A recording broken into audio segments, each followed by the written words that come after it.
Hi everyone, welcome to another tutorial on how I use my Google Slides. Please, if you're liking these tutorials, remember to subscribe. It doesn't cost you anything. You can unsubscribe anytime, and it helps me out a lot.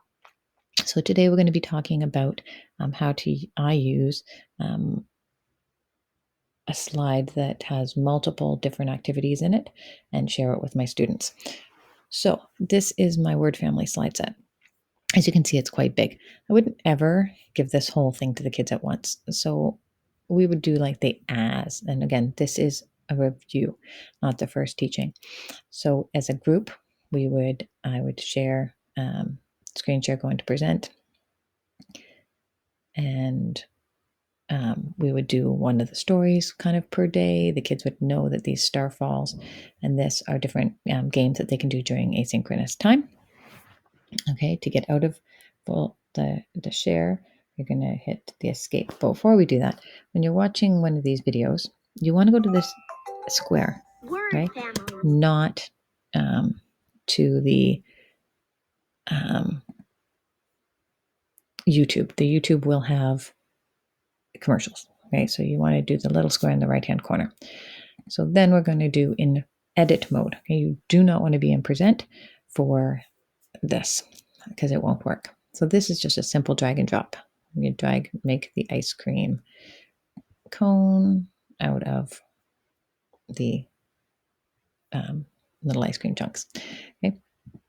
Then we have drag the pictures and words. So some reading, some pictures. If you have JKs and SKs and some of them aren't reading, you can say if you aren't reading yet, just do the pictures. So you move the ham in, so on and so forth. This one is a circle the words. So you grab your little circle up here and you move it and cover up the different suns. Okay.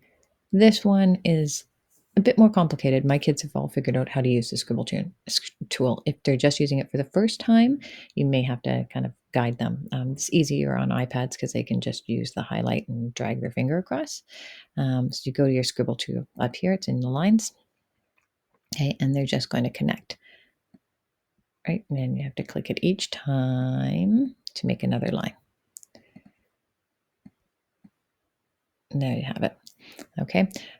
If they just try and keep going, it doesn't work. It makes a weird little loop around. So you make sure that they know they have to click each time. So there's a few different ones on that. And then the last activity is just moving the picture to match the word. So they have to do some reading again and some,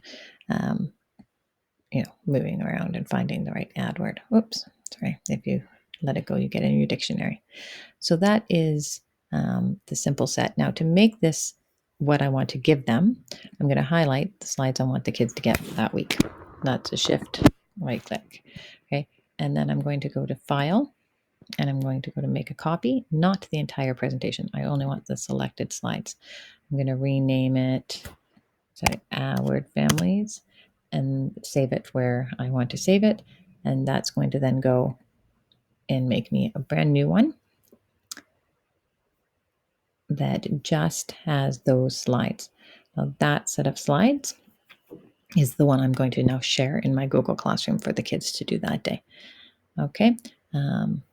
And that way they only get the 8 slides I want them working on that week. I have found if I give them the whole set, they will suddenly start doing all of it. And then you have nothing for the next week. So I break up the slide sets. I share them as full sets because I don't want to share 8 million things. But I always find smaller chunks of actual work you want them to do that at that time is better. All right. So I hope this was helpful. I hope you liked it. All my info is below if you want a copy of these slides. You can go to my Linktree or my Facebook and find them. Once again, please subscribe if you're enjoying these videos. And thank you so much for joining me today. All right, take care. Bye-bye.